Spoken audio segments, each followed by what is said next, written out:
When I listen to some types of music. Is there someone listening to my conversation too, yeah? Well, yeah, he's No problem. No interested, problem. It's okay. Because yeah, when I listen to music, for example, like not like the common music nowadays, like not on the charts, but when I listen to like piano music or I play music or like, you know, classical music that's not even got any words, for me it feels like it brings me closer to God. Like I'm not Muslim, but I'm interested in Islam. But Alhamdulillah, it's good interest in Islam. I mean, things like this are kind of stopping me because I think for me it's a beautiful thing to be able to, because in my eyes music comes from God, like it's something that He has created, like that we can use to our advantage to make us closer to God. No, but historically speaking, I have respect, sister. Historically speaking, music does not bring you to closer to God, and not just historically. Now let us lay down foundation for you to understand the point, and inshallah will be clear to you. Yes. In order now to work, for example, if you want to buy a gift for your mother, would you buy a gift that you love or your mother love? If you want to buy, you love, because you want to buy something that she's happy with. Yes. Now, if you're going to work, another example, analogy. If you're going to work, and the boss, he wants you to do something that to make him happy, or to make his business successful, are you going according to you? Are you going to do according to your desires, and according to the way you're going to feel, or according to the structure and the guideline that the manager has given you? Which one? The one, the guideline. The manager, yes, okay. So that's why, based upon Allah's wisdom and Allah's justice, when Allah creates us, He never left it up to our feelings and our intellects to come to conclusion how to worship Him. Because we have different ways, we have different feelings. Yes, generally speaking, we know there's a creator, He should be worshipped, no doubt about that. However, how to worship Him in details, you need a guideline from who? From your creator. You understand? Like this is No, they're just singing. There's the music, see? Yeah. So that's fine. I'm joking. The point here is that with Allah subhanahu wa ta'ala, He is the creator of everything. When He legislates something, we know, sometimes we can know the wisdom behind it, sometimes we don't know. However, we know that we have a little wisdom and a little knowledge. And we know the creator has a perfect wisdom, a perfect knowledge. Do you agree? So it's illogical. If you don't mind, can we move a bit? Yeah. Yeah. Let's go a bit over here.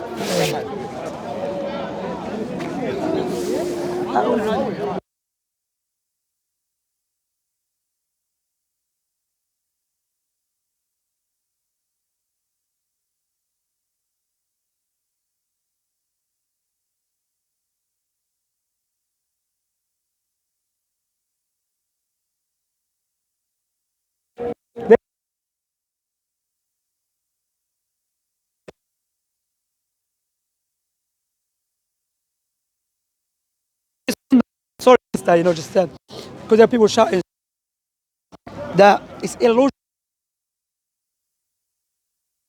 illogical, irrational that us we should utilize our feeling dictate or knowing to the most wise how should we get closer to Him. So Allah subhanahu wa ta'ala mentioned music is haram, no doubt about that. Because why? One of the things that people used to do to turn people away from God is by listening to music. And even scholars mention music is like Satan's way to turn people away from God. Because many people sometimes they think they're doing something good, but in reality it's something bad. That's why in order for us to get closer to God, first it has to be based upon knowledge. Which knowledge? Not our feelings, knowledge that comes from the Creator. So does it say specifically in the Quran that you can't listen to music? Yeah, Allah subhanahu wa ta'ala mentioned there's a verse, وَمِنَ النَّاسِ مَنْ يَتَّخِذُ لَهْوَ الْحَدِيثِ لِيُضِلَّ عَنْ سَبِيلِ اللَّهِ. So the meaning of the verse was revealed because there was a man, he used to bring singers from Persia. And when he used to see people going to listen to the Quran, he used to tell them, why are you going to listen to Muhammad? Come listen to the singer, okay? So Allah subhanahu wa ta'ala mentioned that this turn people away from God, Allah subhanahu wa ta'ala. So, but that should not stop you, because me, even myself, I was born as a Muslim, okay? Of course, there was a time when I went misguided, turned away from God, and when I started practicing, I used to listen to music. And may Allah forgive us, But the reason I mentioned that, because Islamically we're not allowed to mention our previous sins. But the reason I mentioned that, to show you, sister, even if you listen to music, should not stop you from accepting and worshiping your Creator. That everything around us, and even the Islamic teaching, go in line and show us clear proofs that Islam is the truth. That should not prevent you. Because if you imagine the day of judgment, or imagine you die today, may Allah forbid, and you stand before your creator, and he said, the reason I never accept you because of music. Do you think that would be a valid reason when you know that you should worship your creator according to his teaching, not according to the way you're feeling? That would not be a valid reason. So do you think it's like I guess there's things on the earth that is a test for us, like alcohol, clubbing, music. Do you think the music's been created as a test for us? Yeah, it's a test, no doubt. Yeah, as I told you, how music started, it's because mentioned, Adam had 2 sons. Okay, no, I don't think they were children of Adam. They were the children of Adam. So these children of Adam, some of them they were righteous, and some of them they were evil. Satan came as a young person to those who were as evil people, who they were doing evil. And he started teaching them how to sing. That's how the music came about, you know? So it goes back to the shaitan, you know? So of course music is a test. It's a test for me. Wallah, even me, there's some music I used to listen to. No problem. There's some music I used to listen to. When I'm walking past and I see people listening to it, I just put I'm scared. Because it's a fitna, not a fitna means a trial for me. Understand? It's a test. But however, if you leave something for the sake of Allah, Allah will replace you with something better than it. And what is that? Which is something the best. Listen to the Quran. That's how I stopped listening to music. Because it is impossible that you listen to the Quran, the speech of Allah. And you know the Quran, you know about the music, yeah, regardless if it's a classic music or not, it gives you like a fake, you know, when you listen to music, it's like you start, where's the word? Dreaming. Huh? Dreaming. Yeah, start dreaming, you feel like you're connected, yeah? But when you turn it off, everything goes off. Wallahi. Like that though when you turn off the Quran. No. You That's have the feeling. the Quran, that's what I'm going to mention that. What is, because even me before, when I start thinking about what is the music, Quran, when you listen to Quran, when it affects your heart, when it affects your heart, affects your limbs, when it affects your limbs, you start acting it into the society. So you are living the Quran. You are implementing the Quran, you know? That's why the beauty of the Quran. The music, like some people listen to hip-hop music, yeah? I am gangster, I'm gonna kill everyone. He turns off the music, then he remember he lives in a council house. He has to pay the bills. He remember tomorrow has to go to school. So all that fake imagination, likewise, gone. Yeah, it wears off, that's the word, it wears off. But the Quran, my sister, when you listen to it, when you turn it off, you still feeling it and it pushes you to implement it. What about if it's like music about Islam? You know, you remind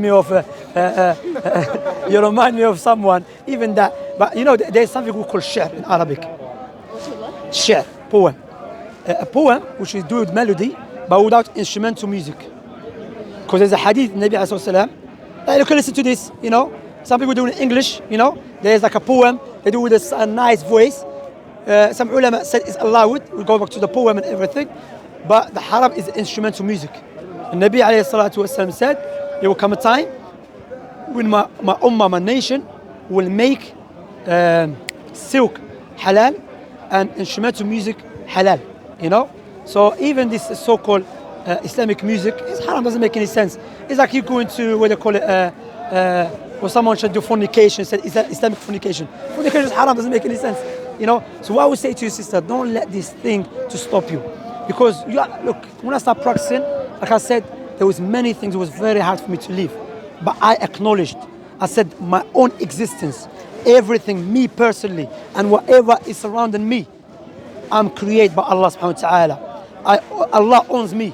So logic dictates I should worship Allah and nothing should stop me. Because look at Allah's mercy. Allah knows that we are weak. So even if you become Muslim and you listen to music, you know, increase good deeds. You know, listen to Quran, barakallah fi, jazakallah khair akhi. Listen to the Quran, you know, alhamdulillah, but don't let these things stop you to become a Muslim. Have you come from a Muslim family? Like, is your parents Muslim? Yeah, but remember I came to Kashmir when I was around 16 by myself. So I lived here by myself for a long time. Okay. You know, so sorry to cut you. What was you gonna say anyway?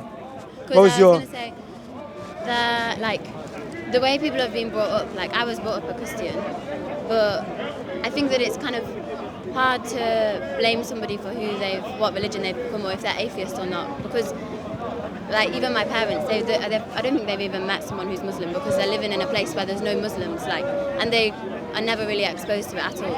And then that's for the majority of people in my town, like nobody. Where are you from, if you don't mind? If you don't, huh? Cumbria, Where is that? near Scotland. Like Okay. I've been in Scotland. We went to Edinburgh and Glasgow. Yeah. Yeah. Ours is like, my town's like very small, majority Christian, but like for those people, a lot of them as well are atheists. Like, how are they ever going to be exposed to? Alhamdulillah, there's answer in the Quran for it.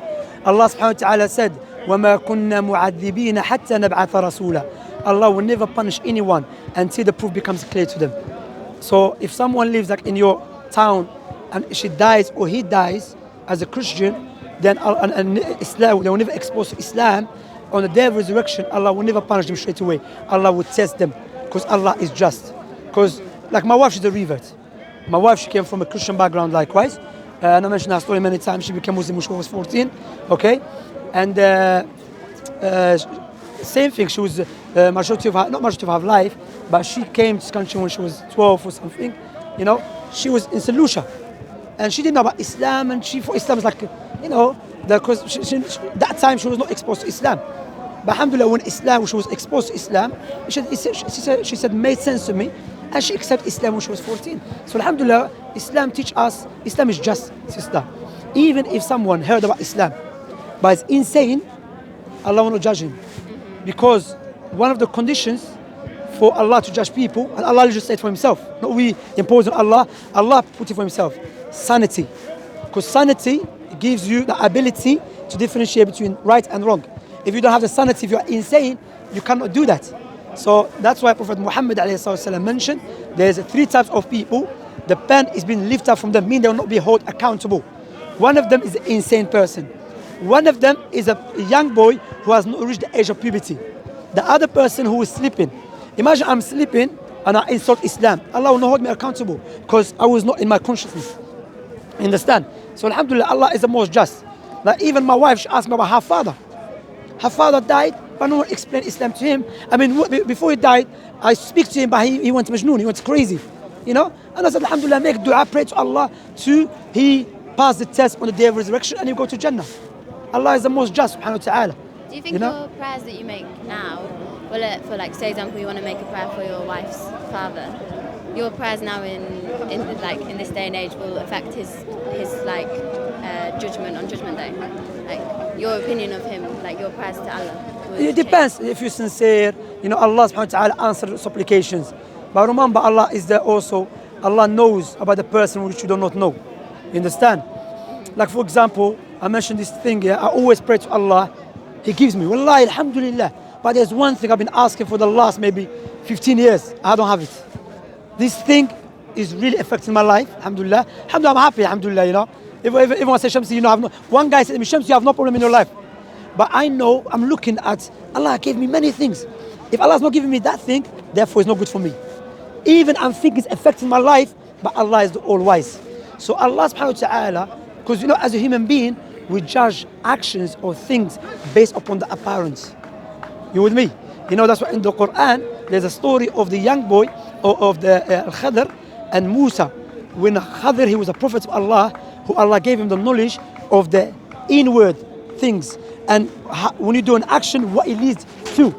So he killed a young boy. Moses said to him, why are you killing a young boy who was an innocent person? I mean, all of us, if we see this man killing a young boy, you think, what is he doing? But he said to him, the reason I killed him, he was going to grow up as an evil person and make his family suffer and make them disbelievers to go to hellfire. So I saved him from his own evil and I saved his family too. You see?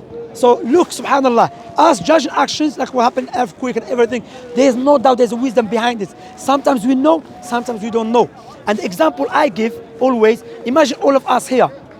We are standing and we see someone holding a saw and cutting someone's forearm. Yeah, you with me? Cutting someone's forearm. All of us, we're going to think what? He's a crazy man. He's mentally disturbed. Then you go to him and say, oh, crazy person, stop what you're doing. He say, no, I'm not crazy. This person has a deadly disease in his forearm. And if I let it grow, spread, it will kill him. So I'm cutting it off to save his life. What is he now? evil or good? He's a good person. So what I mentioned example, sometimes maybe you pray to Allah subhanahu wa ta'ala about something, but Allah knows He will not give it to you because Allah knows what is good for you, what is bad, or He knows about the person. You understand? Do you think that Allah can enter your thoughts at any point? No, Allah. We don't say Allah enters our thoughts. Or We like say Allah gives you messages for your That's right. Allah inspire you sometimes. Inspire you meaning that Allah will guide you to do something which is, we don't say revelation because revelation, we say Allah inspire you to do something, which is, yeah. How do you know if that thought is coming from Allah or if it's coming from shaitan? That's a good point. That's spot on and is good.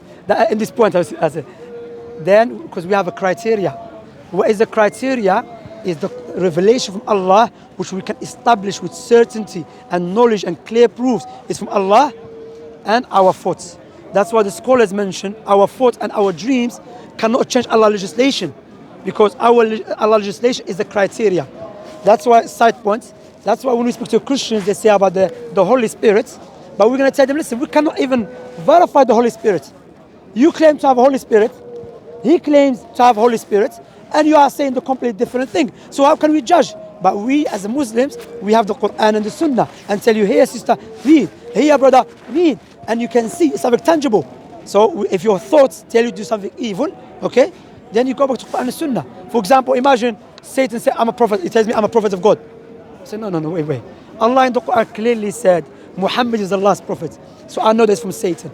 If Satan tell me, come, listen to music by way of listening to music, you get close to Allah. I said, no. The Quranic verses, the hadith clearly say music is haram.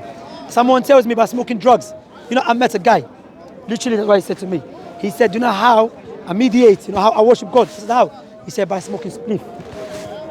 I said, look, doesn't mean because you feel good at that time, it makes it right. You understand? That's why, us feeling good about something doesn't make it right, because we know when you take ecstasy or cocaine, or you start feeling good at that moment, but doesn't make it right. You understand, my sister? So yeah, so the Quran, the Sunnah is the criteria to determine if our thought is a right thought or a wrong thought, or the dreams that we have. Prophet Muhammad ﷺ told us there is type of dreams that we have is from Allah. But how do you know? Go back to Quran and Sunnah. If I see a dream that I'm, what they call it, again, or I'm. My father told, if I see a dream that Allah told me, quote unquote, Allah told me do not pray anymore. I said, no, that's a lie. That's not from Allah, because Allah said to His prophets, who Allah has forgiven all his shortcomings. He said, وَعْبُدْ رَبَّكَ حَتَّى يَأْتِيَكَ الْيَقِينَ. Worship your Lord until you die. There's no taking break. You understand? Is that clear? Yeah. Will shaitan be judged on Judgment Day? There will be? Will shaitan be judged on Judgment Day? Of course, Allah subhanahu wa ta'ala, shaitan on the day of judgment, he will give a ceremony. He will give a talk to mankind. And he will say to mankind, that's what Ibrahim, he will say to them, I just called you and you answered my call.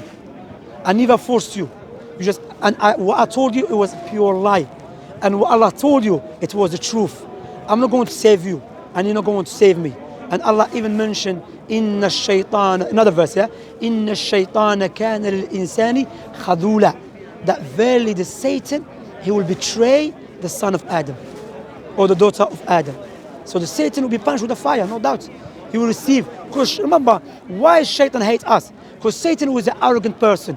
But the angels, before that, he was a righteous person from the appearance. If he was an angel, not a person. He was not an angel, no. He was a jinn. He was a jinn. That's right. We don't believe he was an angel. That's a Christian teaching.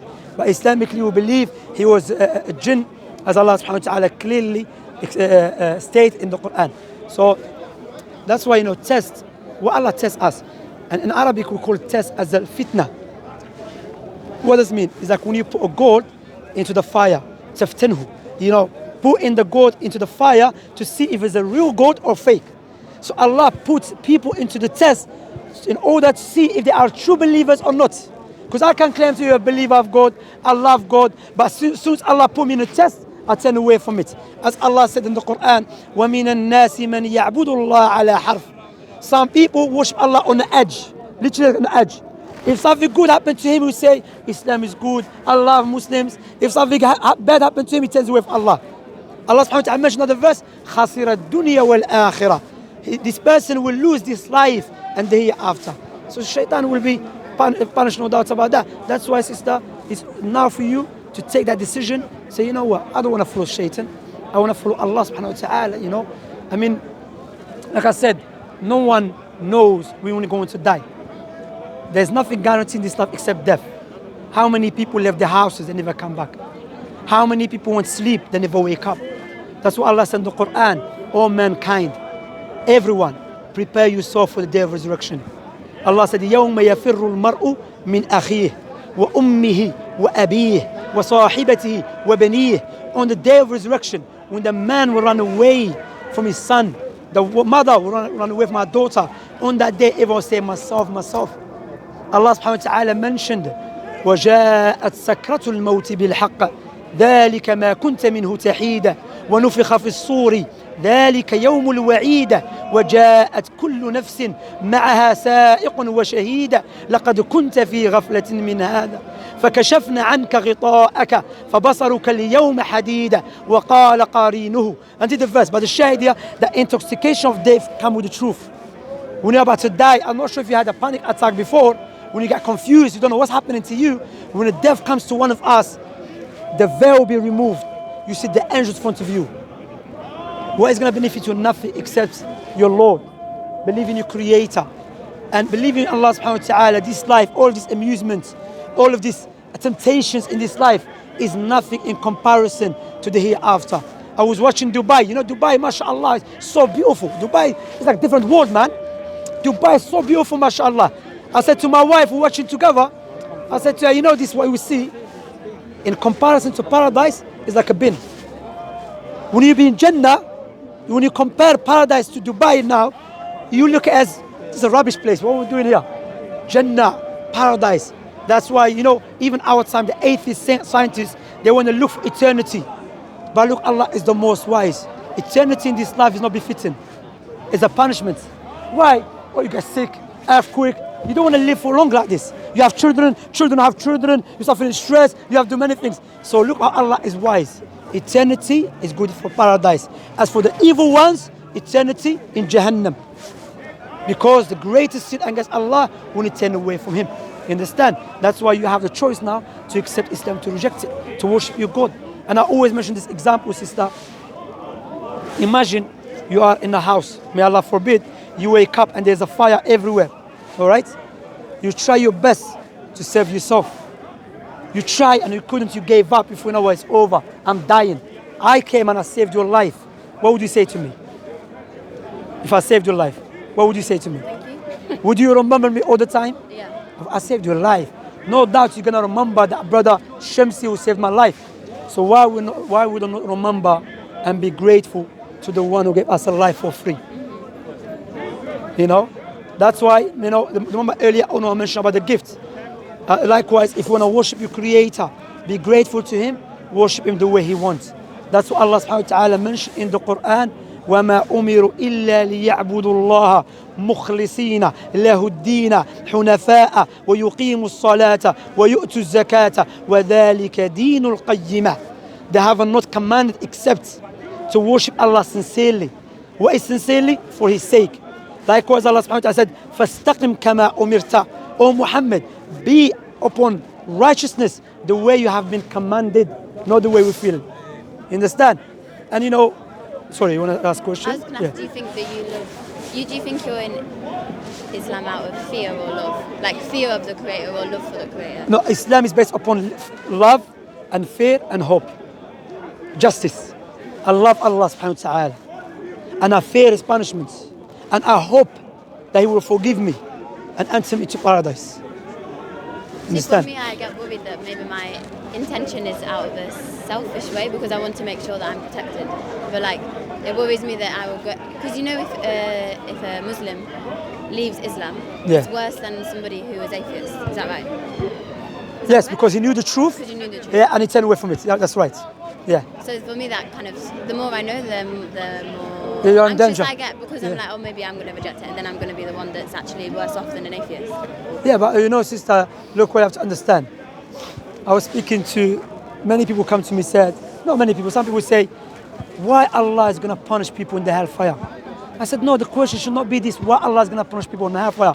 You should ask the people, all people, why you want to go to hellfire? That's the question should be. Because if you, like for example, one person came to me, he said to me, yes, it was a guy in Shepherd's Bush. He said, Akhi, he said, brother, why Allah is going to punish us forever? I said, you believe that? He said, yes. I said, so save yourself. If you don't believe that, so the problem is not going to punish us or not. The problem, we don't even believe in God. So it will be a different topic, understand? That's what Allah subhanahu wa ta'ala taught us. You know, even how Allah mentioned how He's going to punish us in details in the Quran. The scholars mentioned that is a mercy from Allah to show us that His anger is severe and punishment. So if you know that, turn away from it. But Allah knows you're weak. So if you're a Muslim and you do evil acts, better than a non-Muslim. Why? Because how? Because the biggest and the worst evil act of worship when you turn away completely from your God. You know? Because like I said, your own existence by His own virtue. While we're speaking, we are benefiting from everything. Our eyes, from the air, from the oxygen. If you go to hospital, you'll be charged for the oxygen. You know that, innit? They charge you. Allah has given it to you for free. Everything's for free. You know, Allah's blessing. Look at that, you know. But you choose to turn away from it, except it goes back to arrogance. You understand? So don't let the shaitan, because remember, sister, we have to understand. It's good to fear for yourself and to check your intention. Even me teaching in front of the people, I fear for my intention. That's how the Muslim should be. You have some a Muslim characteristic, no doubt. But also, Satan can use that thing against you. For example, in Islam, we not allow you to show off. So sometimes maybe you're praying in the mosque and someone's sitting down and you are praying. Satan will come to you, so pray quick, because you're showing off. The scholars mentioned, no, prolong it more longer. That's how you defeat Satan. Because Satan, remember, Satan's been around, I don't know how many years, but he's very experienced. He's very experienced. He knows how to get into every individual. What was made first? I don't know if this is a stupid question, but No, ask, you know. If I know, I know. If I don't know, I don't know. Was hell created first, or was hell created for Shaitan? Was heaven just a place before people were being like people were on the path, and then Shaitan came in and no, hell was created before. Was before that? Yeah, before. When Allah created the hellfire, then Allah, because even in Islamic we believe there were people before us. Some scholars mentioned there were jinn. Remember in Surah Al-Baqarah, the angel said to Allah, why are you going to create people that are going to cause mischief upon the earth? The scholars mentioned because there were people doing that. Some scholars mentioned there were jinn, but some scholars mentioned could be different creation. Allah knows best, you know. So Allah created the hellfire and created paradise. At the same time? I don't know which one's first. I don't know if someone knows can teach me. It's not made clear to us. Yeah, that's what I know. So when He created paradise, He said to the angel Gabriel, go look at it. He went, He said, oh Allah, every person you're going to create is going to come here. Then He created paradise first, you know, if I do remember. Then He told him go to the hellfire. Then He went to the hellfire. He said no one's going to come inside. Then Allah surrounded paradise with that which we dislike, but in reality is good for us. And He said, go and look at it now. He went and He said, I don't think no one's going to come inside to paradise. He said, go look at the hellfire. Allah surrounded with that which tempts us. And Gabriel said, everyone's going to come inside. Then Allah said, as for paradise, is a place of my mercy. As for the hellfire, is a place of my anger. You know, many people say, why there is evil here? Why? Allah is the most wise, the most just. Allah created place of pure good. Some people, they want paradise on this life. No, that goes against Allah's wisdom. Allah created paradise, which is pure good. Allah created the hellfire, which is pure evil. Then Allah created this life, evil and good. And He creates us. So it's upon us, if we really want good, choose the way to lead you to good. But if you want evil, choose the way to lead you to evil. Allah subhanahu wa ta'ala said in the Quran, إِنَّا هَدَيْنَاهُ السَّبِيلَ إِمَّا شَاكِرًا وَإِمَّا كَفُورًا. We guide him, we show them the two paths, the evil path and the good path. But it's up to him, you know. So Allah is the most wise. That's why Allah says we are the best of creations, because Allah has given us our own conscience to make that decision. Whereas creations like the angels, they were only created to worship Allah. That's all they know. So when Allah created Adam alayhi salam, the angels asked, why did you make this creation when, like He said, the creations before created mischief upon the earth? Allah says, you know, I know of which you do not know. Yeah. And He presented amongst the angels items or objects. Again, it's not clear. And He said to the angels, name these things. The angels said, oh, we don't know. You only taught us of what we know already, and we seek more from what you tell us.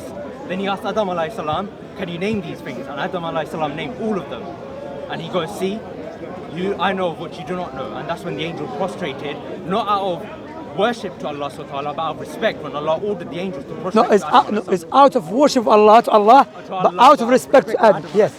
So it's out of worship from because why they do it? Yeah. Yeah. So that's why we are the best of creations, because we have our own conscience to make our decisions of good and right at the end of the day. And we have to remember this life is only. I don't know about the best of creation because you know some say the angels, but some will say that we are because of the prophets and messengers. But Allah knows best. Some scholars say there is no point saying we are the best or the best. But so can I ask you a question, a serious question? If mashallah, I think you know a lot about Islam, yeah. What is stopping you? I mean, I don't mind asking me questions, yeah. But what is stopping you to accept Islam? What is the barrier that you think that if that is a valid reason for me to not accept Islam now? Because I want to accept now Islam. Because I will get a good deed, by the way. You're not gonna give me no money, but I will get a good deed. But it's good for you as well. You understand? And it's the best thing. Like I said to you, mouth is a revert. You understand? What is a valid reason that you think? If I do die today, may Allah forbid, like I said, you don't know when you're gonna die. Don't let the Satan stop you. And the Prophet Muhammad ﷺ taught us, when a person wants to become a Muslim, Satan will come to them. He will put many barriers. Your family, you know, already, you know, or it's not the best time, and all of that, yeah? And none of this reason is a valid reason before our Creator, our Lord.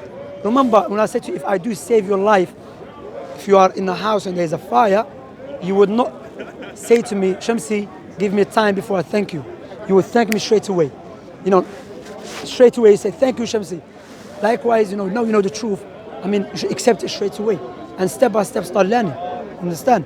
I think it's because like many religions, like God is the center of the religion. Like in Christianity, in Islam, in Judaism, like I find it hard to know whether Islam is the correct one, because I believe the thing that stopped me being a Christian was the Bible, because I found it hard to believe a lot of what was in the Bible. So then I rejected it, and then I still believed in God in my heart, but I didn't have like a religion to kind of follow, like to lead me. But like I'm finding out about Islam, I like it, but then I haven't even looked at like other religions. So what if I'm just being naive and following Islam okay. before that? Well, I would say to you, that's a good question. There's over, I don't know how many religions out there, yeah? You don't have to learn about every religion, okay? Why I'm saying that? When you look at Islam, because Allah is the most wise, Allah knows that our life will not enable us to study every religion or philosophy, yes?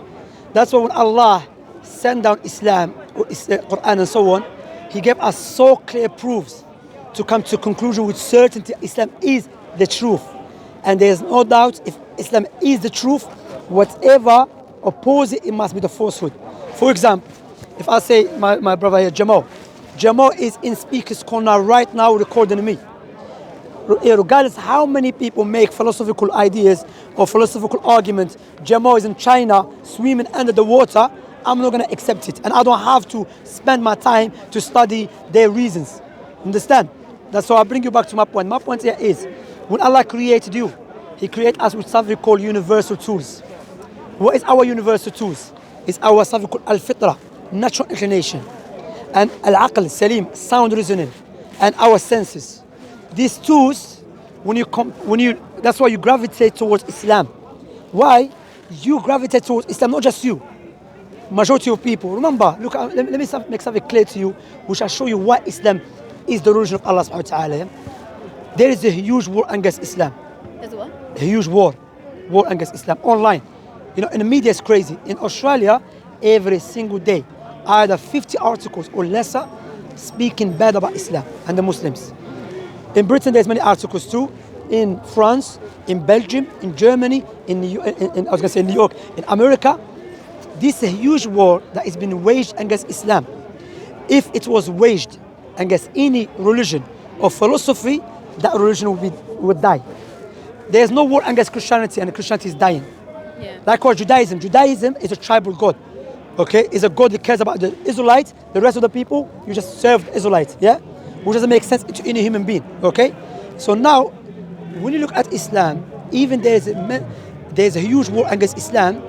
The fastest growing religion on the face of the earth, and especially in the Western world, is Islam. Who's doing the job? We as Muslims, we have to speak the truth. We are weak in comparison with the weapons and the media that our opponents possess. However, Allah mentioned that in the Quran, sister, 1,400 years. هو الذي أرسل رسوله بالهدى ودين الحق ليظهره على الدين كله. It is Allah who sent His prophet with Islam in order for Islam to prevail all other religions, even if the disbelievers dislike it. So how, especially women, they found that in America, in Britain, America and Germany and France, majority of reverts are women. And of course they say women oppress, Islam oppress women. So I'm saying that me myself, when I observe that with my own eyes, and I look back to the Quran, it's a prophecy, I say, that's unbelievable. Look at the war against Islam. And Islam is spreading, people accepted Islam.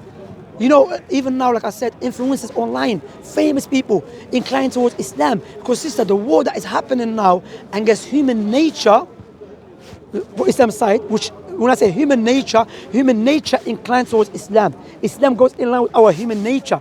That's why they were fighting a war against Islam, because they've noticed the only religion that is standing firm and is not backing down and is fighting back is Islam against the evil ones.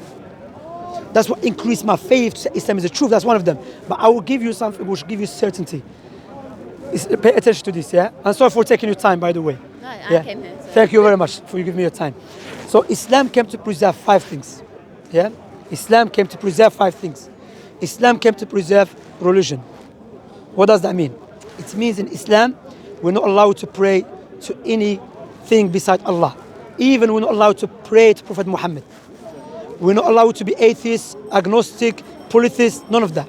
And I will tell you the reason, the outcome of not believing in the true religion. So Islam, we have to preserve Islam. Secondly, Islam, so the outcome of preserving Islam and worshiping the true God, you start preserving your intellect. That's why in Islam, anything that harms the intellect is forbidden. Drugs, alcohol is forbidden. It's coffee, because coffee also affects the intellect. We'll come to that. We'll come to it, yeah. I'll come to coffee. I'm Algerian, you know, we love coffee. You know, you can't tell me about coffee, yeah? Please. I drank too today, so. Yeah, see, we love coffee in Algeria. I think if you stop Algerian man, coffee comes out, not blood. They drink too much coffee. They are strong. My mother, I remember, strong coffee, black, strong, you know. Sugar. No sugar. It's like, you know, subhanAllah, she cleaned the whole area. You give her power, mashallah. So Islam, so anything that harms intellect is forbidden. Thirdly, Islam came to preserve wealth. That's why gambling and interest is forbidden. Fourthly, Islam came to preserve Islam came to preserve lineage and the families. That's why fornication, adultery is forbidden.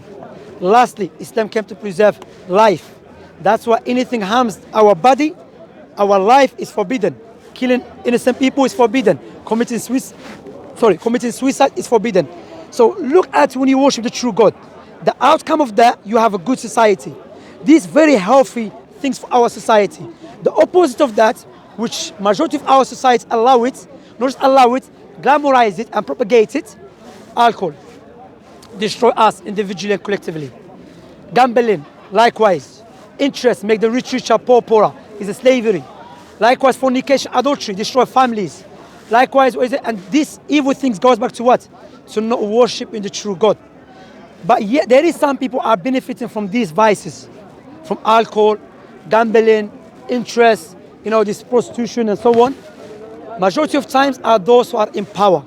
And when I say those who are in power, it's not necessarily, I'm speaking about the politicians. No, those who are behind. You know, those in power charging, big companies, bankers and so on. They are making money from it. So they look at Islam as a threat for their business. Even though they know Islam is coming with a legislation that is good for us individually and collectively. But because they are evil, they don't care about humans, they care about money.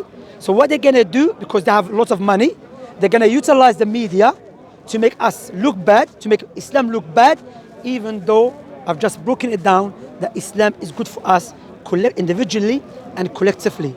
So the question you ask yourself, how this man, Prophet Muhammad, who existed 1,400 years ago, who couldn't read and write, he came in the middle of desert, from the middle of desert Mecca at that time. There was no civilization around him, you know.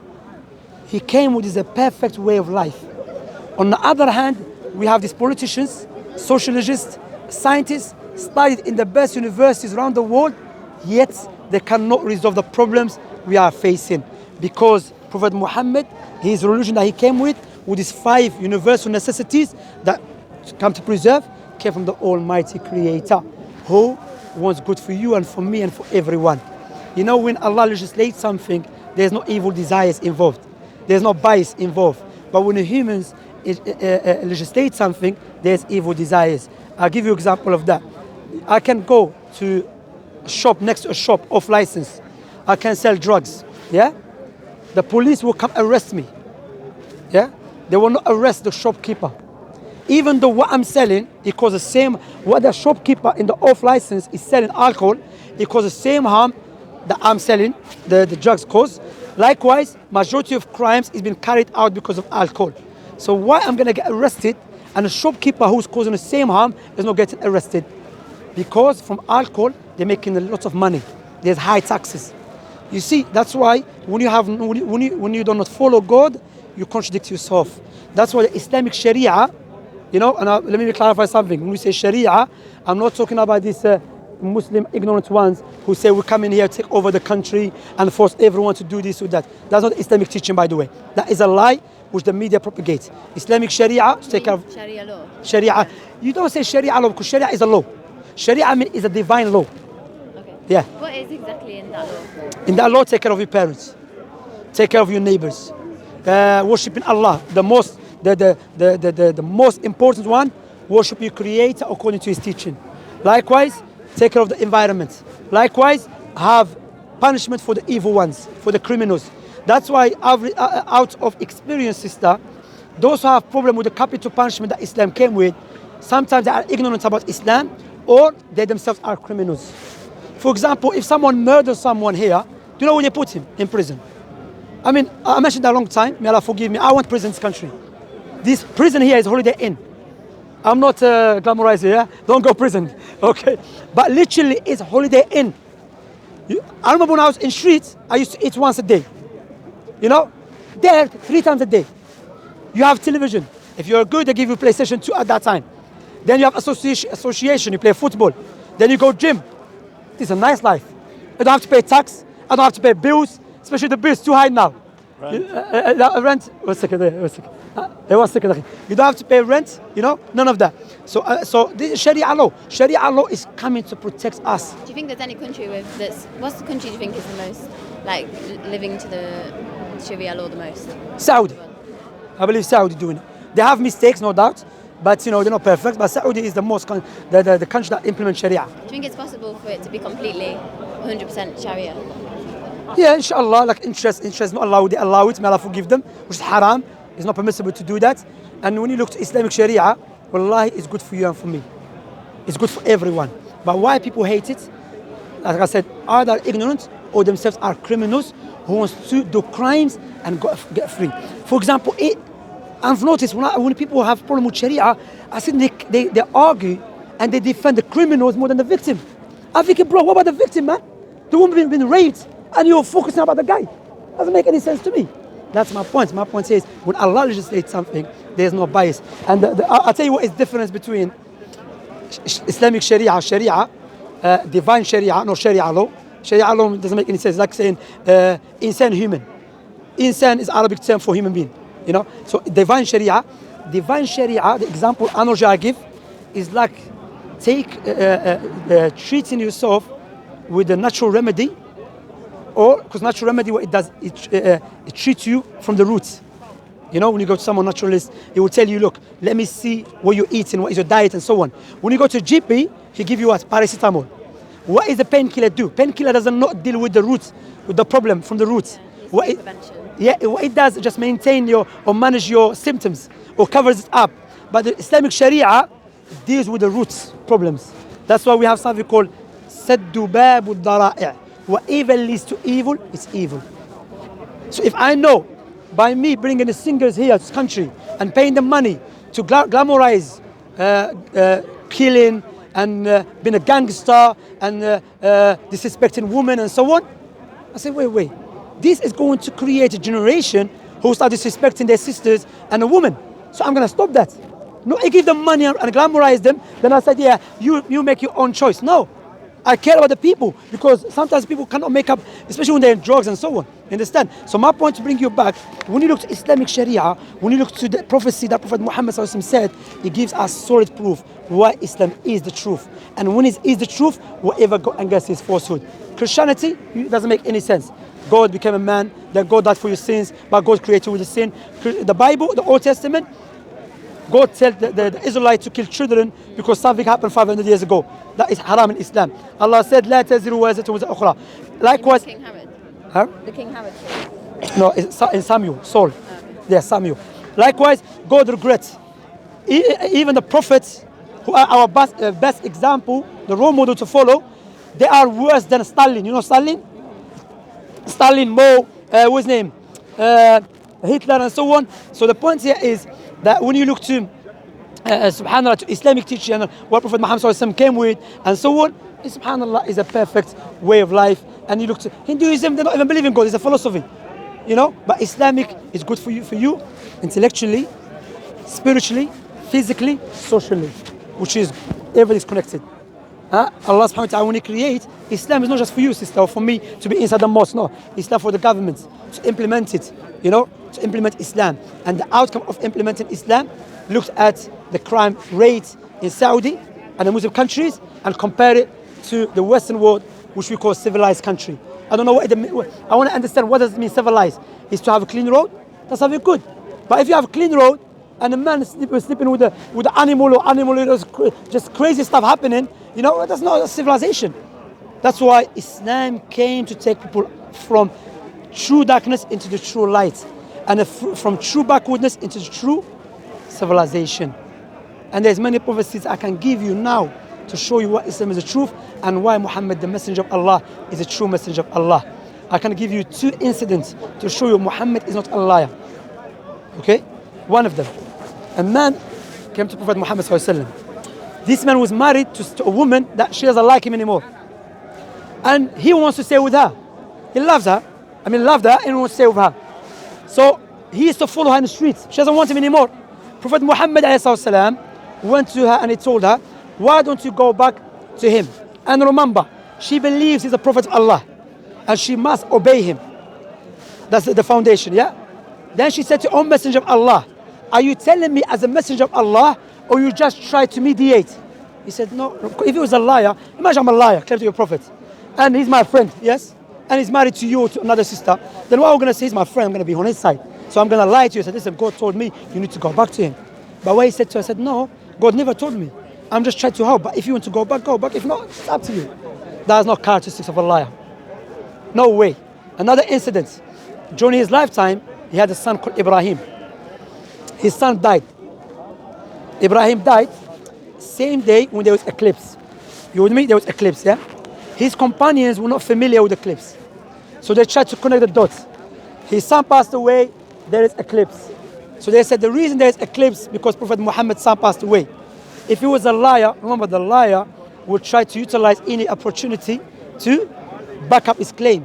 What he said, no, it has nothing to do with no one's life, no one's death. When you see it, it's a sign from Allah.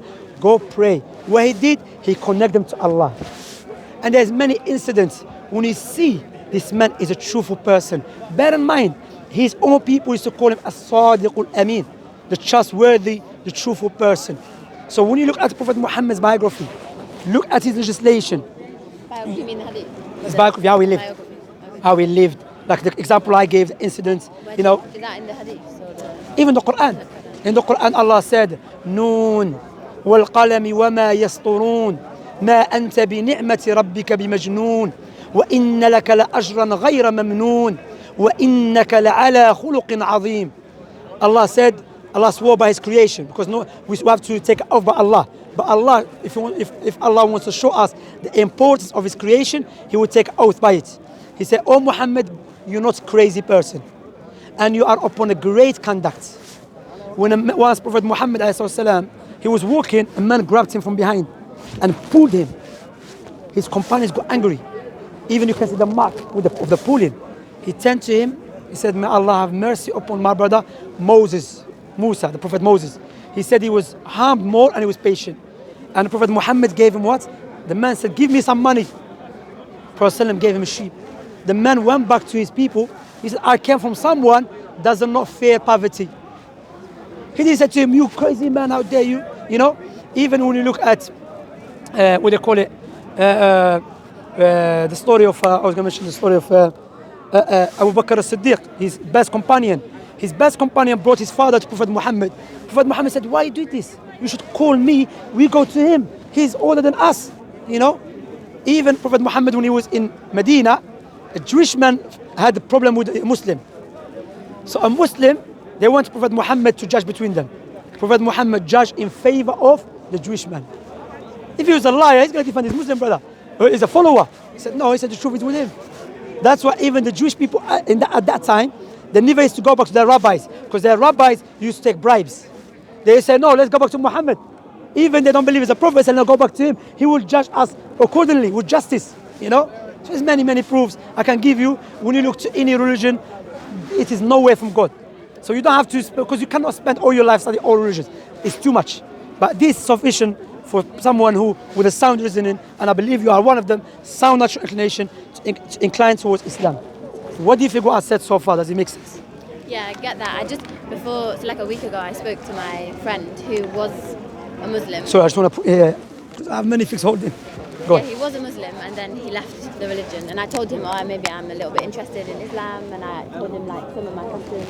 And then his views were like, he was saying, when Muhammad got the messages from God, he like, how can you say that he didn't change and manipulate them before he put them told them to people and made it into the Quran? Like, how do you know he didn't change his opinion, like put his opinion into what came from Allah? Yeah, firstly, we have to establish that this man is a trustworthy, truthful, yeah, honest, okay? Secondly, I'll just give you an example of Muhammad was not manipulating. One of them, the story, why he could have told to the woman. He could have told her, Allah told me. Did he say that? He didn't say that. You with me? So we can see many incidents where Muhammad, if he was a liar, he would have said something with his own opinion. For example, the Quran is a proof that is not from Prophet Muhammad, because there's verse in the Quran rebuking Prophet Muhammad for making some mistakes. Hang on. Rebuking is the correct word to use? Is itab in Arabic. I hope I'm correct, translated correct. Itab, Allah, not hardly, but Allah correcting him. Hang on, if it's Muhammad making this Quran, why is going to make himself look he's making mistakes? Do you understand? That's why his wife, she said there's many verses to prove that Muhammad was an honest man. One of the verses, Allah said, Ya ayyuhan nabiyyu, balligh ma unzila ilayka min rabbika. O Muhammad, convey from that which you have from your Lord. And one of them, there's a verse which our mother Aisha, his wife, may Allah be pleased with her, she said this verse is so clear, Prophet Muhammad did not manipulate. Which verse? Prophet Muhammad, there was a woman, he had a son called Usama, Zayd ibn al-Harith. Afwan means sorry, okay, in Arabic. Afwan, yeah. Yeah, you know it, okay. Zayd ibn al-Haritha. He was married to a woman called Zaynab bint Jahsh. Zayd ibn al-Haritha, he was his stepson before Islam. Adopted son. Islam came to remove this. Yeah, take care of the orphans, treat them nice, but they're not your son. They have their own parents. So Zayd ibn al-Haritha, and by the way, to mention another story, Zayd ibn al-Haritha, when his parents came to look for him, when they found that he's in Mecca, they came to him, they said to him, we are your parents, let's come, go on. He said, no. He said, what I saw from this man, I will never exchange him with no one. They said, Zayd, how dare you? We are your parents, your family. He said, no, I'm not going to leave this man. His truthfulness is trustworthy. So, again, this is another story to show this man is a truthful person. How a man is going to choose someone, and he was not forcing him or something, he was taking care of him. Anyway, when he was married to Zayd ibn Haritha was married to Zaynab bint Jahsh. They had problems. Prophet Muhammad sallallahu alaihi wasallam, Allah told him they're going to get divorced and you're going to marry Zaynab bint Jahsh. But at that time, from the Arab pagans teaching, which has nothing to do from God, that you're not allowed to get married to the ex-wife of your adopted son. But Allah removed, he's not his son. Yes? So even Prophet Muhammad was finding it very hard to deal with it. Allah revealed the verse that Prophet Muhammad is hesitating to mention it. Wait. If I'm a liar, because we have to understand, there's no one worse in lying than someone claiming to be a prophet of God, you know. Regardless how much you lie, if you claim to be a prophet of God, you are the worst liar. Because you are saying do this because God told me. How do you know that? Because I know you believe that when Jesus comes back to earth, that's the day. Is that From the size of the hour. Yeah. So what if somebody comes out to you and is like, I'm Jesus? That's a good point, but we have criteria. In the Quran, in the Sunnah, the criteria is Jesus will come from Syria, will be descending. People will see him descending with the angels holding him. Also, he has a curly hair, okay? And his hair is like just have ablution, okay? And there's many, what they call it, many signs before that. So we have ablution wudu. It's like he just had the water. You understand? So Allah, so there is. That's why you don't get it wrong. You know, there's people claim to be Jesus before. Yeah. But remember, Allah exposed them. And one of them, he was in the time of the Khilafah al-Islamiyah. He claimed to be Jesus. So they took him to the leader. The leader said, I'm going to kill you. He said, no, I'm joking, I'm not Jesus. He changed, you know. So Jesus, when he comes, there's before Mahdi comes. So there's many signs, you know. Even some people claim to Mahdi. Huh? No, Mahdi. No, Mahdi before. No. Yeah, that's what I said. All right. I said Mahdi before. Yeah. So what we're saying, so there is, alhamdulillah, and Allah exposed them. Because remember, look, something I was going to mention to establish, Allah is the most wise, you know. The most wise will never leave us with confusion. Yes, Allah will allow some people to, as a test, to see who's going to stand firm or not. But Allah eventually will expose them. At the time of Prophet Muhammad, there were other people claiming to be a prophet of God. But Allah exposed them and humiliated them. Except Prophet Muhammad. Did you know there's a verse in the Quran? Allah mentioned the Prophet, this verse was revealed when the Prophet Muhammad was in a battlefield. Yeah? And his companions used to guard him outside his tent. The verse was revealed that Allah will protect you, O Muhammad. He came out, he told his companions, leave me. Imagine in a time of battle. His enemies, they waited for any opportunity to kill him. And he said, leave me. And Allah revealed the verse in the Quran that, O Muhammad, you're not going to die. And you will not be killed until you convey the message. When this verse was revealed, and Allah will protect you. When this verse was revealed, Prophet Muhammad was not hiding in the fortress. Because I can hide in my house for 25 years and I said, look, Allah told me, and I have many enemies outside, by the way, and Allah told me I'm not going to be killed. But I'm hiding. But imagine to you, Allah told me I'm not going to be killed. And guess where I am? I'm in a battle fighting with the sword. And I'm telling you, I'm going to convey my message. And historically, from the Muslim sources and the non-Muslim sources, that what has occurred with the Prophet Muhammad. Before he died, Islam was completed. He looked at his companions leading the prayer. This is not a statement of someone is a normal man. Understand? Because when people lie to be a prophet of God, they always say something vague or they hide and so on. But what Prophet Muhammad said and the prophecy that came with and so on is so perfect. So if Prophet Muhammad wants to manipulate, there's many situations when we see that he was good for him, but what he did, he said something which go against him as a human being. From a human angle, like example, if I'm a liar, I'm not going to start correcting myself, because I think if I do correct myself, remember these people believe I'm prophet of God. They're going to think, oh, this guy is lying, man.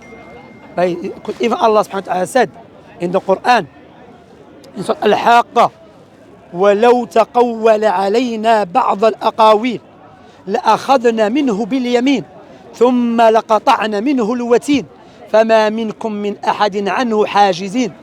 Allah mentioned, oh Muhammad, if you make up anything about Allah, Allah will take you severely and destroy you. Meaning, straight away. As for him dying after, by poison or whatever, this is not the verse. The verse means straight away.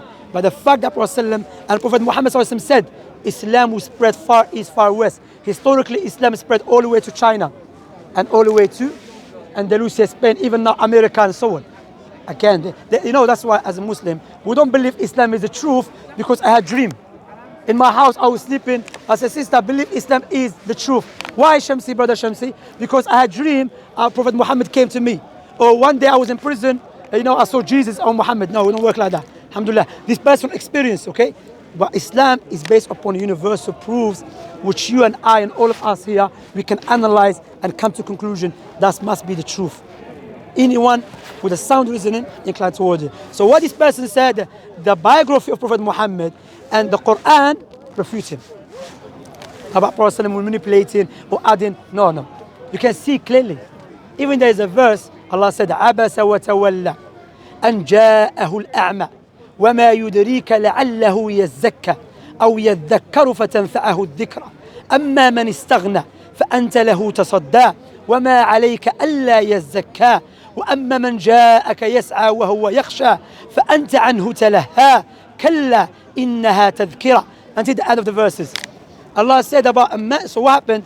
A man came to Prophet Muhammad who was a blind man. Prophet, his companion. Prophet Muhammad was busy preaching to the Arab pagans, to the head, to the leaders. So he came to him and he wanted to ask him. Prophet Muhammad's like, wait, because his follower, wait, I'm busy with them. Allah sent the verses correcting. And Prophet Muhammad said, you should not do that. Those guys, they're not going to listen to you. They are stubborn. Focus on those who are seeking the truth. If he's a liar, why is he going to mention this verse? He's going to hide it or going to change it. He didn't. So that's why one of our scholars, there's two of them, Ibn Hazm al-Zahiri, may Allah have mercy upon him, and Ibn Taymiyyah al-Harrani, may Allah have mercy upon him. He said, anyone study the biography and the history of Prophet Muhammad with sincerity, he will come to the conclusion, this man must be the Prophet of the Most High. Make sense? Alhamdulillah. So become Muslim, accept Islam, truth. One more thing. Okay, one more thing, accept Islam. And then I'll probably need to go. Okay, no, not to go, accept. Yeah, we're going to come, brother. Yeah, alhamdulillah. All right, go on. The thing about the 92 virgin girls, I don't like it. 92-ish? 92 virgin. No, we have not 92 mobile, T-Mobile. There's no Virgin, T-Mobile. I'm joking. You didn't get it. There's Virgin and T-Mobile. Yeah. No. We don't, 72 Virgin, by the way. There's no hadith. It's not true. 72 Virgin of the martyr. Someone dies and he gets 72 Virgin. Yeah. There's no hadith about that. Really? That's not. Yeah, it's not. And firstly, where's that come from then? Because everyone. I know this. You hear it from what's his name? You hear it from Idio. What's his name? Idio. Tommy Robinson. True. Everyone talks about it. Sister, everyone said many things. That's not our. Remember the criteria. Even in the Quran, Allah mentioned majority of people like to follow the desires. So majority is not a criteria. So that's come from what? Just people talking? No, I'm not saying. There is a weak narration or an authentic narration about it. Yes. So, and remember, even Allah, in the Quran, what is for the woman in paradise, what the eyes never seen, and the heart never heard, thought of, and the ears never heard of. The scholars of Islam mentioned, how come in the Quran, Allah never mentioned in details what the woman is going to have in paradise? He said because a woman naturally, from her nature, to be shy. You understand? So to go in line with her nature, Allah never mentioned in details what is the reward for the woman.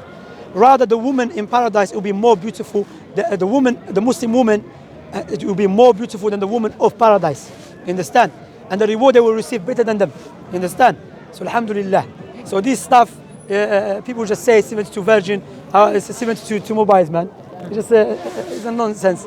But if Allah wants to give, what we say to you, look, sister, if Allah subhanahu wa ta'ala is the most just, like I said to you, you and I and all of us here, we have small knowledge, correct? Small wisdom. And we cannot encompass everything with our knowledge, correct? So is it logical for us to try to judge or dictate to the one who has a perfect knowledge, perfect wisdom, what to do? It's not rational. Because my intellect is limited. How I'm going to judge, how I'm going to utilize my limited intellect to judge the one who has absolute wisdom, absolute knowledge. Doesn't make any sense. Yeah. So when Allah decreed something, sister, there is no any doubt it's good for us.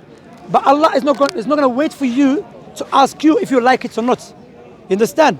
That's why when Allah mentioned in the Quran, Allah said, if the truth follow people's desires, the heavens and the earth will be corrupted.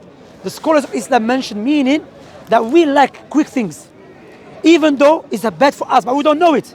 But Allah knows that sometimes you dislike something. Allah mentioned in the Quran, عَسَىٰ أَن تَكْرَهُ شَيْئًا وَهُوَ خَيْرٌ لَكُمْ.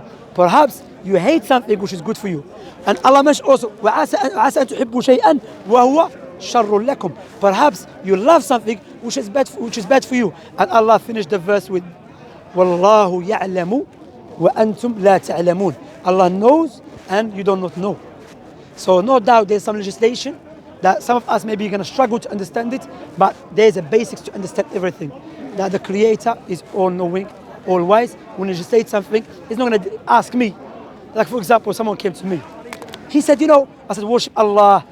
He said, but before God created me, he never asked me to create me.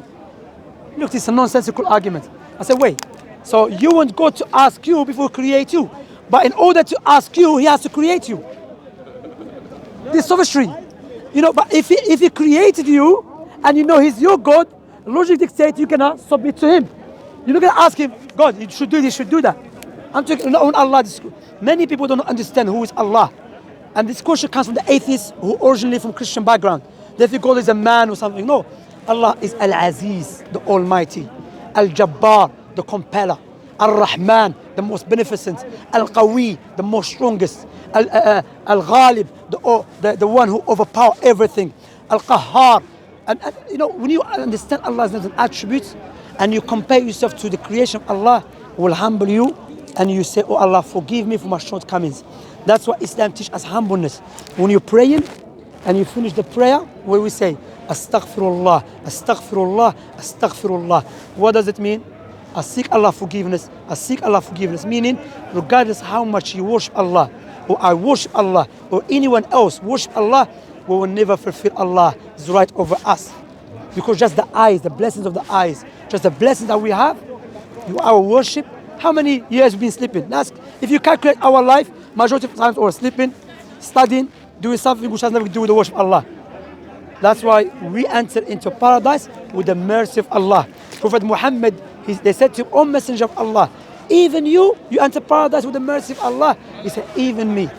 You see, we don't dictate to Allah, say Allah enter us paradise because we feel like it. You understand? So, do you think our destinies are written before? Allah mentioned that, yes. Yes. So everything that's going to happen is written? Everything. So Allah created everything. Allah knows everything. Allah has written everything in the preserved tablet. So then and Allah knows knows if we are going to be following him or not from before. He Yeah, knows where we are going. Yeah, Allah knows, yes. Yes. So surely wouldn't Allah want to change our path to make him come to us rather than, like Sure. if it's already written Yeah. for us, why wouldn't he want to like rewrite it and make it so that we follow him? What do you mean? He's not going to change the what is in the preserved tablet. I mean, you know what is in a preserved tablet? You don't know what is written for you. That's it. So now you choose because Allah knows, okay? And Allah has a perfect knowledge, okay? That Allah knowing something does not necessarily or does not negate us going to paradise to hellfire. But we don't know. So Allah knows, but we don't know. So Allah put us in this life, test us, okay? So you have to choose. So now you cannot be at home. Like Allah knows how much money you're going to make, yes? Are you going to be at home and say, oh Allah, because you know how much money you're going to make, I'm going to make, so I'm going to be sitting down. You're going to say that, are you? You're going to go out, take the means. Likewise, when you come to guidance, like what you're doing, sister, what you're doing is good. You're taking the steps into guidance. That's what Allah mentioned in the Quran. Seek my guidance, I will guide you. But Allah subhanahu wa ta'ala is not in need of your worship. That's why we are in need of worshiping Allah. Not the other way around. You understand? Because say, well, Allah, we are in need to live this life which is full of evil. To survive in this life is by worshiping Allah and following Allah's teaching. You know? So now imagine you're traveling to Birmingham. There's one way lead to Birmingham, one way lead to Cardiff. Cardiff is evil. There's a lot of people killing each other. In Birmingham it's peaceful. You're not going to say, oh Allah, you know. You're going to choose the path where it is more safety and more peaceful. You understand? And whatever you're going to choose, Allah knows it. Subhanahu wa ta'ala. So it's upon you to take a step now. Yeah. You want to become Muslim? Not now. I have to do it. No problem. Alone, I think. No problem. I want to finish the Quran first before I do that. I mean, you finish the Quran is something good, no doubt. But I would say to you that like I said to you, are you guaranteed to live tomorrow? No, but I want to do it from not just rushing into it, because I think if I do it now, it's under pressure. Okay. I'm not ready. Okay. What is Okay, no problem. I don't want to put pressure on you. But do you have anything that is stopping you, or you just want your own time or something? I think I want to know completely about the subject. Like I'm on the edge right now. I hardly know anything. Like I want to. I think you know more some Muslims, man. To be honest, it's true. Like, Entire life yeah. learning, honestly, it never ends. Yeah. You always learn. Like even me as a Muslim, sorry, yeah. I'm a Muslim. I'm still learning. You know, I'm still learning. You know, but I don't want to put pressure on you. If you want to learn more, I mean, the reason I ask that question. If you have any question, you can ask. I don't mind. If you want to have any question, do you have any questions? Do you think, you know, like if you see like someone's murdered somebody, so there's a killer, and you look at the reason why he's killed that person, and you look at, everyone is born as a clean slate. Do you believe that? Everyone is born what? As a clean slate.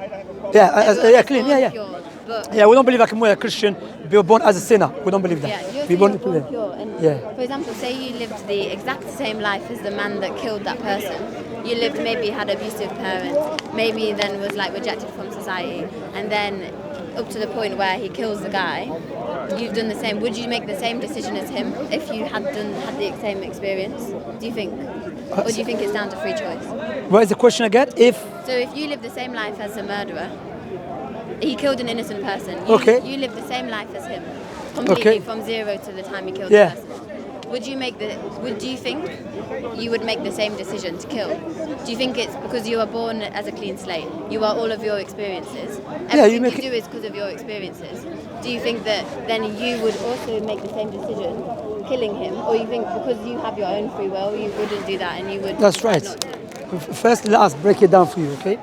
There's a factors in Islam because, you know, like I said, Islam is upon justice. Yes. There are certain things that Islam take into consideration about the person, okay? So if a person was raised up in society when he was abused, that's harmed and psychologically that affect him, mentally did affect him, then Allah subhanahu wa ta'ala is the most just, you know? But if the person, because I came from Algeria, I saw people getting killed in front of me. I lived in a time when there was civil war in Algeria. I was 13 selling in the market. Like today, I remember it was Thursday evening. My cousin was next to me. There was a guy, it was a police officer. Two people came, parked the car, came out, shot him in the head. When I was 12, all right? I started carrying a knife when I was 9. Carrying 9, back home. You know, we carry knives and so on, yeah? But I never thought in my life that is okay. Because there's something called al-fitra within us, natural inclination, that teach us within you, tell you what you're doing is evil, you know.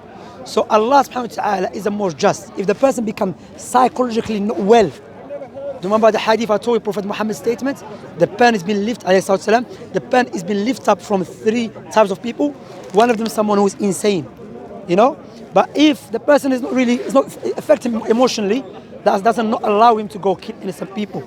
But if that happens, then there's a narration. Prophet Muhammad told us there was a man before us. He killed 99 men. He killed 99 men. And you know the story.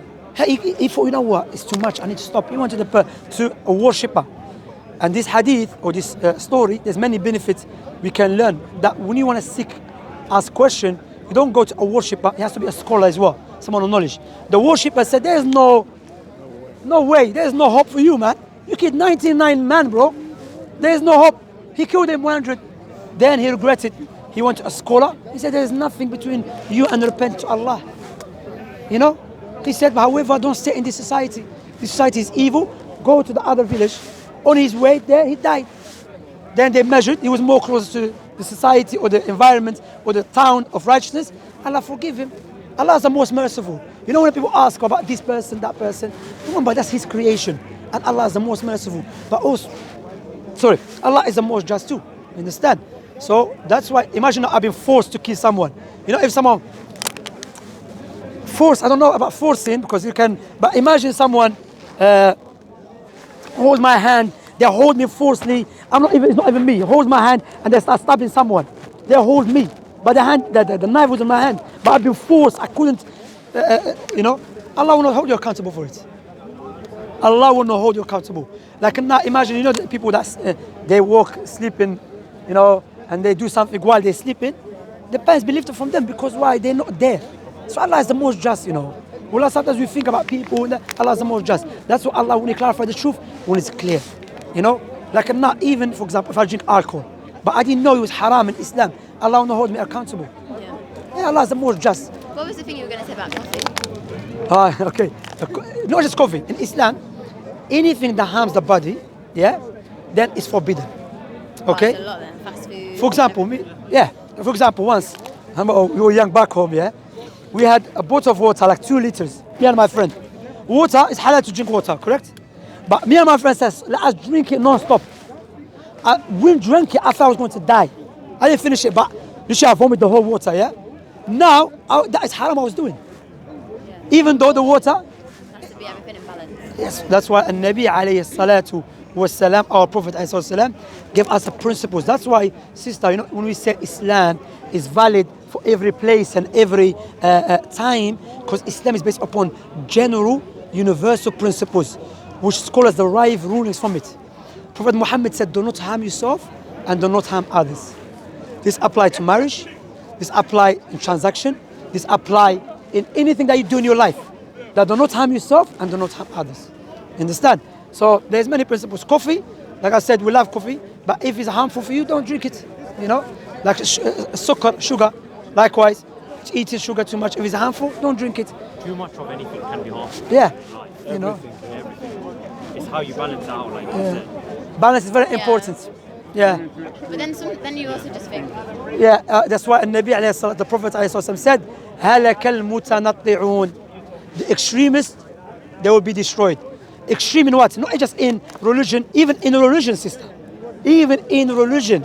In worshipping God, to go extreme is forbidden. Be balanced. وَأَقِيمُوا الْوَزْنَ بِالْقِسْطِ وَلَا تُخْسِرُوا الْمِيزَانِ. Meaning here is not just the wazn like weight, like when you're selling food and so on. No, even the adl. Allah subhanahu wa ta'ala created this life based upon justice. And the greatest justice is to worship your Creator. That's why there's 3 types of oppression. There's 3 types of oppression. Yes? The first one, oppression against your Creator.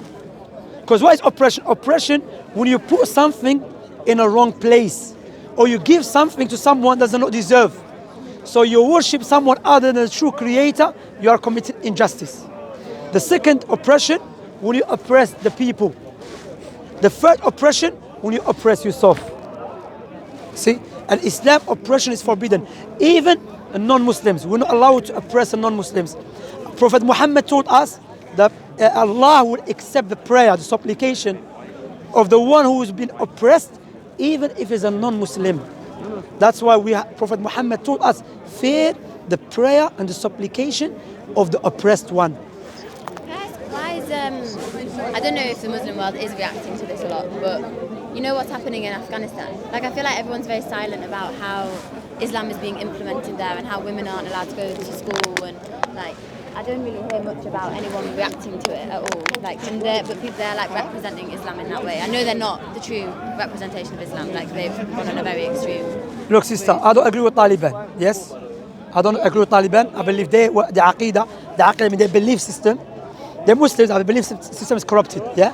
However, many things be said about them. I have to verify, because if with the non-Muslims I have to be just, and I should not just listen to the media. What about our Muslim brothers? Because they are still my Muslim brothers. Yeah. But I don't agree with the stuff they do. Okay. So how about them preventing women coming to the schools? Islamically, a woman are allowed to seek knowledge. Prophet Muhammad ﷺ told us, seeking knowledge is compulsory, obligatory upon every Muslim, male and female. Okay? However, I don't know what is the situation exactly. I cannot just take it from the Western media. The Western media are the same media who told us Saddam had a nuclear weapon and destroyed Iraq and Afghanistan. So I don't believe everything they say. But people are speaking about it on media.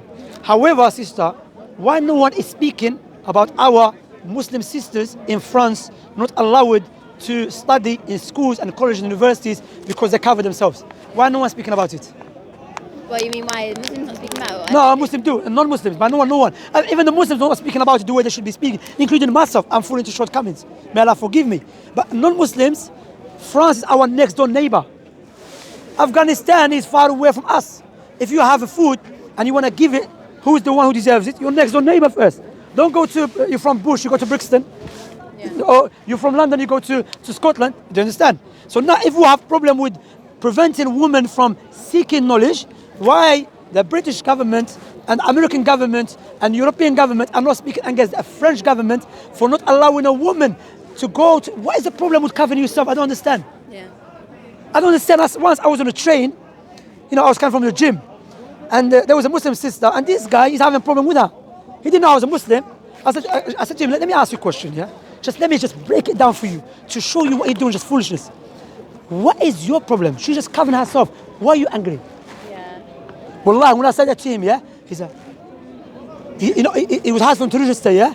I said, let me repeat it. You're sitting there, she's sitting over here, she's covered up. Why are you angry? I think everybody likes the choice of free will for women until they cover themselves. She is free will covering. Yeah. You understand? No, he's angry because he cannot see her body. Yeah. He wants to see her body. He wants to see what is in there. He's getting irritated. That's the reality. I think You it's understand? like intimidation as well. People are intimidated by people of religion because it's like they have more power. Brother, like, the they guy, have more peace and power. I mean, you can make excuses, yeah, but the guy was a big guy, man. And the sister, some little sister, Meskina, No, with we're hijab. scared She's of not her, even covered like, up. Not like he's gonna beat her. We're scared of her, like her brain, what she believes in. Like psychologically. Yeah. Yeah, and Us- the certainty that they walk around life with, knowing in what direction they want to go. Yeah. Yeah. I mean, again, They could be intimidated by the certainty that a religious person like that female had. Like, Yeah. So some Yeah. people are a bit more lost in terms of when you see someone that's very thorough, following their religion in a very, Akhi, to be honest, in a very coherent way. It is something that can irritate someone. sorry, Akhi, if she was a Muslim and covered up, you have no problem. Yeah. If she was a Muslim, I'm not I'm just saying, if she was a Muslim and she didn't cover herself, he would have no problem. I'm telling you. Yeah. The problem is he's been brainwashed by the media, or that's how I can take a break. Either been brainwashed by the media, or he thinks she's gonna do something, okay, because the media tells him, or he's just angry. I mean, like I was surprised. I mean, look, when I see a Jewish woman on the train, I never felt, hang on, this is a Jewish person. They're killing Palestinian Muslims in Palestine. She's gonna kill me. Oh no, I don't. She's a woman. She's following her religion. She's respectful. If someone's gonna harm her, I'm gonna defend her. Even if it's a Jewish man, I'm gonna do that. That's what Islam teach me. I'm not gonna. I'm not gonna. Too many microphones, man. Like an operation, man. Yeah, I'm not gonna. The problem is they've been brainwashed, And after he clocked on, he's like, yeah, it's true. He said, I don't understand. I said, just sitting down. What you having problem with? So sister, just tell you something to conclude with, that the problem is that people claiming that they don't have free will. In France, the women that wear hijab or not hijab, niqab, burqa, women that cover themselves, even their face, are they? Majority of them are reverts. They have no Muslim family. Well, I feel like what I've seen in the UK is for Christians, I feel like there's not really many real Christians anymore. Like there's people that say they're Christian, and for Islam there is. I've met a few Muslims that I think are true Muslims, but still I think there is like even I go to uni at Queen Mary, and there's a lot of Muslims there that they call themselves Muslims, but then I don't see the true Islam in it, which puts me off as well, because I'm like, people are following the religion, but to the way they want it to be. But yeah, that's the point, sister. What I was going to say to you, Islam teach us we should not connect or blind follow anyone. We only take our role model as we take our role model, or we follow Prophet Muhammad ﷺ and his companions. As for other Muslims, at the end of the day, they are human beings. Okay, like Christians, So they're still Muslim, okay, but it doesn't mean they have to be perfect. Yeah. But no doubt, what you're saying, the Muslim out there should take advice and try to implement Islam the way that Islam was implemented. When Islam was implemented correctly, nations, countries became Muslim just because of the people behavior. You understand? Like I mentioned the story many times. When my wife became a Muslim, I met her way after. When I got married to her, her mother was not happy with me. She didn't like me. She was very angry with me. So I said to my wife, let's go visit your mom. We went to visit her mom. She's an atheist. She's confused. One day Christian, one day atheist. I don't know where she is. Me and that guy there anyway. So we went to see her. that was the first time I would see her. When she saw me how I treated my wife and how I treated her by buying her gift, now she likes me, man. She drives me crazy. She calls me my son. She always wants to come.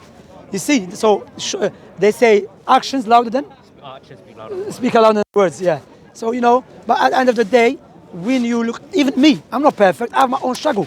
That's why. Sorry. When we look at something, always say, gonna expect a person to be perfect. But if you expect me to be perfect, then I'm gonna let you down. And anyone else.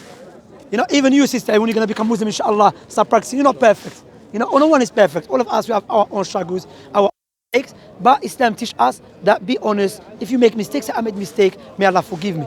You understand? But no doubt that should encourage us to do more good deeds and we should behave correctly, especially as a Muslim. We have to.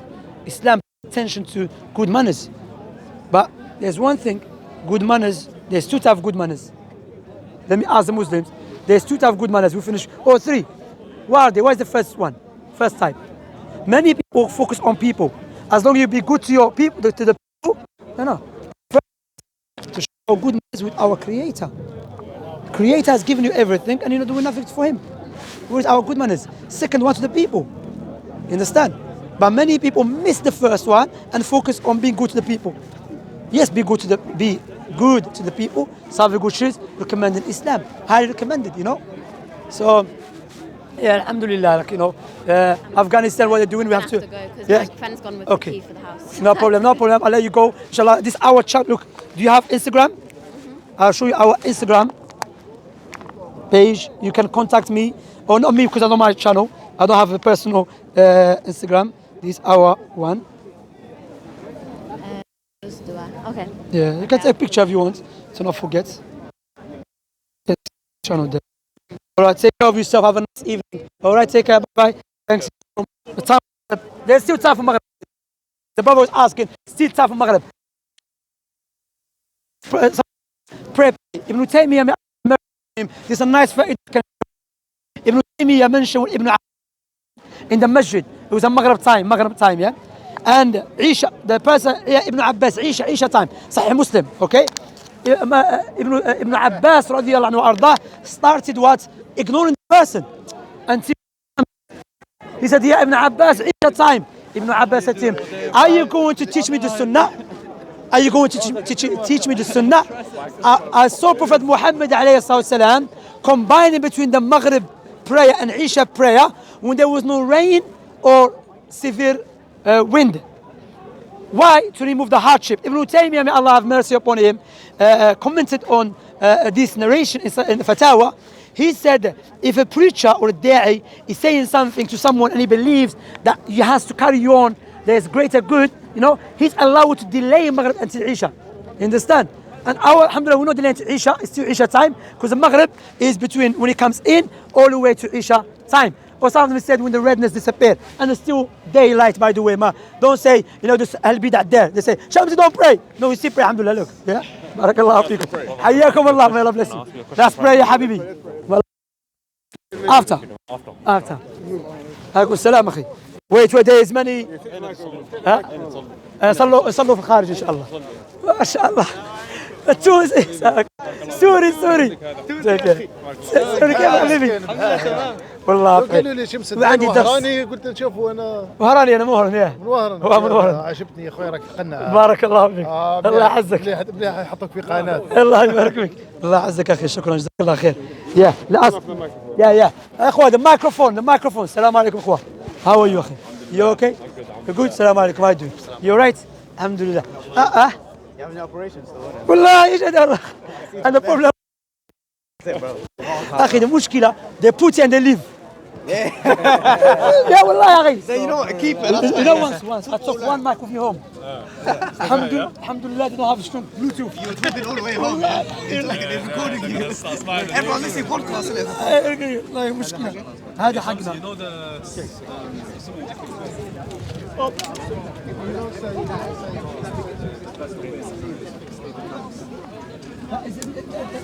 this is still the best one. Is it also best this way? So you look at the situation. Okay. Yeah. Thank you. That's why when man came to Nabi alayhi salam, he said, what is the best way to... I told you. Excuse me. Another person came to him. Oh, thank you. He said the prayer. Why? Because that person, his prayer was not really for once. The other person, he was praying, but he was not doing jihad, he was able to do it. If you give it dawah, or you teaching, then you can delay it. Yeah, it's Islam and someone has to go. Like she came from Scotland. Okay. All right. I'm coming for you. Go pray, go pray. This brother's taking me. Where? Yo, where is Mike? I don't know. Have you got my one? No. My one? I just came. I don't know. You got mine? Is this the wrong one? Have you got? Where? Where is Mike? I don't know. You give it to me.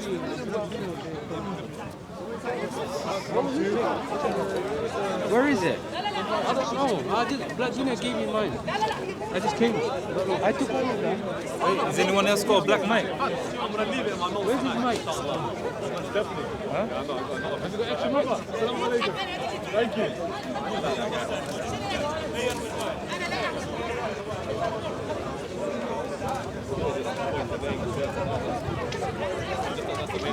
Black Junior, my brother. My brother.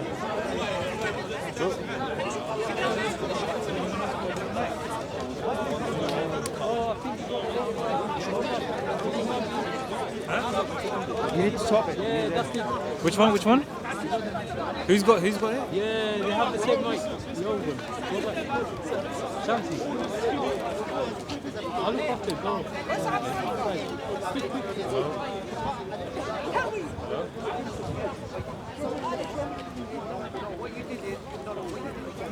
Who took the extra mics? Yeah, welcome. Yeah. There's another mic. Someone's looking for it. I think we've got the wrong mic. Yeah, go. The wrong mic. Go. Where is my mic? Where is my one? Where is that Dawah? Hello? Where is my one, man? Every time my mic is missing. I think it must be this one. No. Where is the Asab Dawah? Yeah, got it. This one's my one. These two are black. Oh, assalamu alaikum. Where is he, man? You got my one? I'm not sure if this.